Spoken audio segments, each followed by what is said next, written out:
10 Desember 1970, dalam upacara Prasetya Perwira di Parkir Timur Senayan, para taruna Akademi Angkatan Bersenjata Republik Indonesia dilantik menjadi perwira dengan pangkat Letnan II dan Letnan Muda.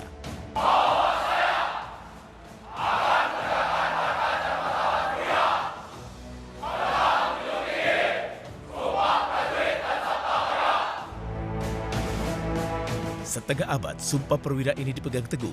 Bahkan beberapa di antara mereka telah memenuhi sumpahnya gugur di medan laga. Peran ABRI sebagai stabilisator dan dinamisator kala itu dilaksanakan oleh para alumni AKABRI 1970 dengan sempurna, mewarnai citra Korps Perwira di institusi TNI dan Polri. Sebab bila Korps Perwira TNI dan Polri kuat, bersatu, berwawasan, serta mencintai dan dicintai rakyat, maka itulah jaminan NKRI akan tetap kuat, bersatu, dan abadi sepanjang masa. Sejarah pembentukan AKABRI. AKABRI atau Akademi Angkatan Bersenjata Republik Indonesia bermula dari ide besar Jenderal Gatot Subroto di tahun 1957. Ide besar yang terilhami dari semangat Panglima Besar Jenderal Sudirman yang pernah menyatakan, satu-satunya milik nasional yang masih utuh dan tidak berubah-ubah, meskipun harus menghadapi segala macam soal dan perubahan, hanya Angkatan Perang Republik Indonesia. Jenderal Gatot Subroto visioner dan sadar untuk menjaga kekompakan dan solidaritas angkatan bersenjata. Kekuatan suatu angkatan bersenjata dapat dipecah belah akibat persaingan antar angkatan, bahkan campur tangan kekuatan politik. Jenderal Gatot Subroto berpendapat perlu dibentuk lembaga pendidikan perwira TNI atau Polri secara terintegrasi, agar para perwira lulusannya tetap bisa kompak bersatu menjaga keutuhan NKRI.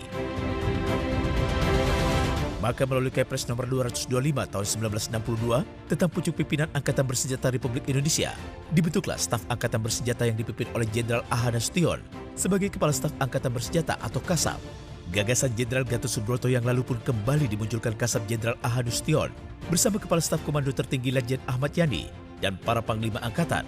Ide tentang pembentukan Akademi Angkatan Bersenjata Republik Indonesia atau AKABRI mereka usulkan kepada Presiden Soekarno dan langsung disetujui dengan menerbitkan Kepres nomor 155 tahun 1965 tentang pengintegrasian penuh akademi-akademi angkatan. Kepres inilah yang kemudian dipakai dasar oleh Menko Hankam atau Kasab untuk membentuk panitia interdepartemental guna mewujudkan AKABRI. Dalam panitia ini bergabung para menteri atau panglima angkatan sebagai pencetus realisasi AKABRI.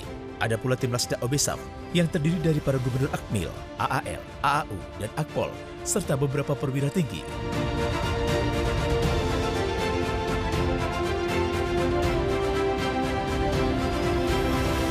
Merekalah yang paling sibuk dan bekerja keras mempersiapkan pembentukan AKABRI dari soal kurikulum yang tepat, baik kurikulum umum maupun kurikulum AKABRI, yang tetap menonjolkan ciri khas angkatan serta memasukkan nilai-nilai kejuangan berdampingan dengan nilai-nilai olah keprajuritan. Menyiapkan seragam taruna, membuat lambang AKABRI, hingga himne taruna yang mengabadikan himne taruna Akademi Militer Yogyakarta.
Termasuk sarana-prasarana di Kesatrian AKABRI Umum dan Darat di Magelang yang kala itu masih sangat terbatas. Kerja keras tanpa lelah lebih dari 1 tahun menyiapkan terwujudnya AKABRI akhirnya terrealisasi.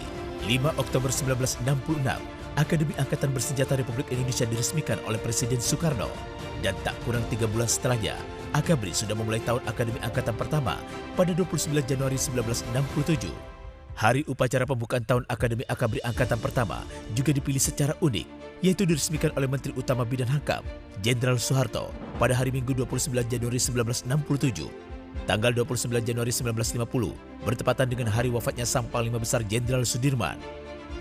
Komandan Divisi Taruna Akabri Umum dan Darat sebagai Inspektur Upacara pun menyatakan masa Viracarya Akabri Angkatan Pertama secara resmi dibuka.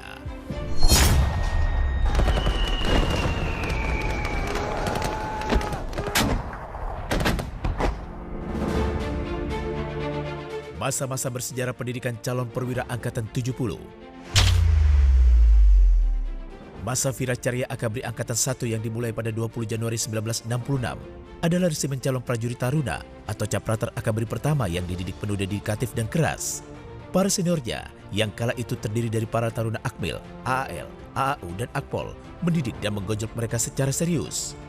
Inilah perpeloncoan ala Akabri yang efektif dalam merubah perilaku sebagai warga sipil menjadi calon perwira militer. Mereka digojok dengan ragam kisah, dimasukkan ke drum minyak, dan digelindingkan di gerbang stadion, dipaksa minum minyak ikan atau merayap, berguling-guling, jalan jongkok, push up, squat jump, hingga kemudian digiring bersama-sama naik ke puncak Gunung Tidar untuk melaksanakan acara tradisi di mana tertanam pakunya Pulau Jawa sebagai simbol kesatuan dan persatuan Nusantara. Tahun pertama merupakan dasar pembentukan awal pengetahuan, keterampilan, dan sikap keprajuritan. Sementara Taruna Akabri dibagi dalam beberapa fase. 1. Masa Caprater calon prajurit Taruna 3 bulan. 2. Masa prajurit Taruna atau Pratar 3 bulan. 3. Masa Kopral Taruna 6 bulan. Selama 1 tahun pertama Kopral Taruna ini akan menjadi Sersan Taruna apabila lulus berbagai ujian pengetahuan serta keterampilan keprajuritan yang diberikan semasa Kopral Taruna. Namun jika tidak lulus dari Kopral Taruna ke Sersan Taruna, maka selama tinggal Akabri, mereka harus di-WO dan tidak boleh lanjut menjadi Taruna Akabri. Sabtu 9 Desember 1967, para Caprater yang sudah menjadi Kopral Taruna Akabri Umum dengan dasar-dasar kemiliteran serta lulus fase Prayuda dan Pratangkas diserahkan oleh Danjen Akabri kepada masing-masing gubernur akademi masing-masing matra. 3 tahun berlalu, masa akademi para Sersan Taruna di masing-masing matra akhirnya terpenuhi sudah. 9 Desember 1970 adalah hari terakhir para Taruna Akabri pertama bagian darat, laut, udara, dan kepolisian memakai seragam Taruna Akabri yang sangat dibanggakannya selama 4 tahun. 10 Desember 1970, para Taruna Akabri Angkatan Pertama ini seluruhnya dikumpulkan di Wisma-Wisma Atlet atau Pintu 9 Senayan. Mereka sibuk menyiapkan pakaian dinas upacara dengan semua kelengkapannya, tanda pangkat, pet, upacara, dan lain-lain. Pun rambut sudah dicukur pendek dan rapi, bersiap untuk dilantik oleh Presiden Soeharto di parkir Timur Senayan menjadi Letnan 2 di masing-masing matra. Inilah salah satu momen memorable di 50 tahun lalu bagi Akabri Angkatan 70. Pelantikan perwira remaja ini menjadi tonggak bersejarah bagi ABRI yang telah berhasil melahirkan generasi perwira sukarela ABRI pertama yang pembinaan fisik, mental, intelek, serta jiwa dengan semangat perjuangannya betul-betul terintegrasi dengan kerjasama fungsi lintas matra yang lebih erat dan kokoh. Setelah dilantik, mereka langsung bertugas di seluruh penjuru tanah air. Pada awal penugasan, banyak perwira muda dari Korps Infanteri yang langsung terjun lapangan seperti operasi militer di Kalimantan Barat, menumpas pemberontakan, operasi tim-tim sejak tahun 1975 yang banyak melibatkan para perwira muda Akabri 1970.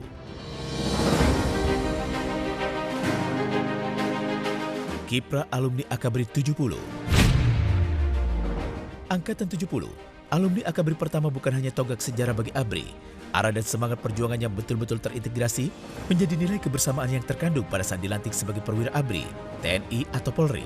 Sungguh nyata menjadi stabilisator dan dinamisator bagi keutuhan bangsa Indonesia.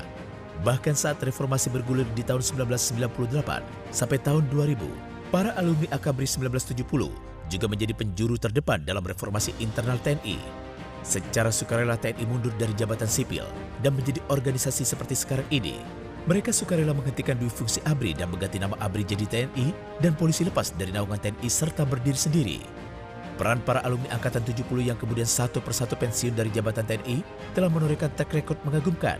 Satu-satunya angkatan yang mempunyai 4 Jenderal AD Bintang 4 dan 1 Laksamana Bintang 4. 2 kali berturut-turut menempati jabatan Kasat, 1 kali adalah Wakil Kasat, 1 Kasal, dan 2 Wakil Kasal. 1 Kapolri dan banyak jabatan strategis lainnya secara berturut-turut dan berkali-kali dijabat lulusan 1970. Antara lain, Gubernur Akmil 3 kali berurutan, Komandan Kodiklat TNI AD juga 3 kali berurutan, Pangdam di beberapa tempat. Sementara itu, lulusan Akabri 1970 pertama yang menjadi menteri adalah Jenderal Luhut Binsar Panjaitan yang diangkat jadi Menteri Perindustrian dan Perdagangan oleh Presiden Gus Dur. Dan lulusan Akabri 1970 kedua yang diangkat menteri adalah Maijen Mardianto oleh Presiden SBY tahun 2007 jadi Menteri Dalam Negeri. Nilai kebersamaan yang terpupuk sejak mula masa akademi, sumpah perwira yang melekat di sanubari, serta kecintaan tanah air yang kuat menumbuhkan alumni Angkatan Akabri sebagai satu keluarga besar yang kuat dalam kebersamaan dan bahu-membahu membangun negeri. Akabri 1970 adalah salah satu angkatan alumni yang paling banyak melakukan reuni. Reuni tahun 1996 di Akmil Magelang. Reuni tahun 2000 bertepatan dengan 30 tahun pengabdian mereka yang diselenggarakan di AL Surabaya, yang akhirnya disepakati membentuk paguyuban alumni masing-masing angkatan serta paguyuban wadah utama. Reuni tahun 2001 di Kompleks AAU di Maguwo, Yogyakarta, dan disusul reuni berikutnya di Kompleks Akpol Semarang tahun 2002. Reuni tahun 2010 yang menjadi reuni terbesar bertepatan dengan 40 tahun masa pengabdian Akabri 70 diselenggarakan di Akmil Magelang, lengkap dihadiri hampir semua alumni dari 4 matra. Terbukti bahwa solidaritas para alumni Akabri pertama 1970 justru semakin kuat setelah semua menjadi purnawirawan. Ikatan para alumninya menjadi lebih hakiki, hubungan persaudaraan dan kepedulian yang tinggi. Tahun 2014, sebagian dari para alumnus 1970 yang umumnya sudah menjadi orang sipil memutuskan untuk ikut terjun dan berpartisipasi dalam pemilihan umum tahun 2014 bukan sebagai kontestan, tetapi mendukung, mensupport salah seorang calon presiden RI yang dianggap mampu membawa Indonesia ke arah lebih baik. Dibentuknya organisasi relawan Bravo 5 yang dibina oleh Jenderal TNI Purnawirawan Luhut B. Panjaitan serta dipimpin oleh Jenderal TNI Purnawirawan Fahru Rozi. Bersama-sama puluhan organisasi relawan lainnya aktif berkeliling Indonesia untuk berkampanye mendukung calon Presiden Joko Widodo. Bravo 5 juga melibatkan sejumlah alumni Akabri 1970 di daerah yang memiliki satu tujuan yang sama. Setelah Joko Widodo Yusuf Kala memenangkan Pilpres 2014-2019, Jenderal Luhut Panjaitan diminta masuk dalam kabinet, sementara Jenderal Subagio HS menjadi anggota Dewan Pertimbangan Presiden, dan Legend Agus Wijoyo tahun 2016 diangkat menjadi Gubernur Lemhanas. Di Pilpres 2019, Bravo 5 dengan kepemimpinan yang sama diketuai Jenderal Fahru Rozi serta sejumlah besar alumni Akabri 1970 yang aktif dalam organisasi tersebut kembali melakukan kampanye ke daerah-daerah, meluaskan jejaring organisasi hingga mempunyai cabang atau perwakilan di hampir seluruh provinsi. Berbagai elemen masyarakat pun bergabung dalam organisasi Bravo 5 yang tidak lagi berisi para purnawirawan, tetapi unsur pemuda dan LSM. Di Kabinet Presiden Joko Widodo kedua, Jenderal Luhut Panjaitan kembali menduduki jabatan Menteri Koordinator, sementara Jenderal Fahru Rozi diangkat sebagai Menteri Agama RI, dan Legend Agus Wijoyo tetap menjadi Gubernur Lemhanas. Perjalanan pengabdian alumni Akabri pertama 1970 belumlah usai.